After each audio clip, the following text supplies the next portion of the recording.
5ই September সারা দেশে পালিত হয় শিক্ষক দিবস, যেদিন আমাদের দেশের প্রথম উপরাষ্ট্রপতি ডক্টর সর্বপল্লী রাধাকৃষ্ণনের জন্মদিন। কিন্তু আমরা বাঙালিরা অনেকেই জানি না যে তিনি একজন বাঙালি পণ্ডিতের লেখা চুরি করে আজ এই জায়গায় পৌঁছেছেন। তিনি হলেন বিখ্যাত বাঙালি পণ্ডিত যদুনাথ সিংহ। ডক্টর সর্বপল্লী রাধাকৃষ্ণন ভারতের উপরাষ্ট্রপতি হওয়ার পর তার কয়েকজন অনুগামী 5ই সেপ্টেম্বর তার জন্মদিন পালন করে।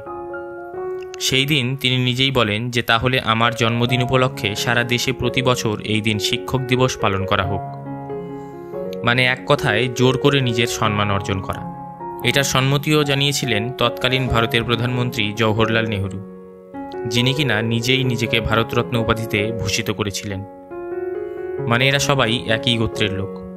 1927 সালে ডক্টর সর্বপল্লী রাধাকৃষ্ণনের একটি বই প্রকাশিত হয়, যার নাম দ্য ইন্ডিয়ান ফিলসফি। এই বইটি প্রকাশ করেই রাধাকৃষ্ণন জীবনে সবথেকে বেশি প্রশংসা কুড়িয়েছিলেন। কিন্তু অত্যন্ত দুঃখের বিষয় যে এই বইটি তিনি নিজে লেখেননি। এই বইটি তিনি বিখ্যাত বাঙালি পণ্ডিত তথা দার্শনিক যদুনাথ সিংহের গবেষণা থেকে হুবহু কপি করে নিয়েছিলেন। এক কথায় চুরি করে লেখা একটা বই। যদুনাথ সিংহ যখন একথা জানতে পারেন, তখন তিনি রাধাকৃষ্ণনের বিরুদ্ধে যথাযথ পদক্ষেপ নেন এবং পুরো বিষয়টা তিনি ফাঁস করে দেন। এই ঘটনার পর রাধাকৃষ্ণন খুব চটে গিয়েছিলেন। তারপর যদুনাথ সিংহ রাধাকৃষ্ণনের বিরুদ্ধে মামলা করলেন কলকাতা হাইকোর্টে।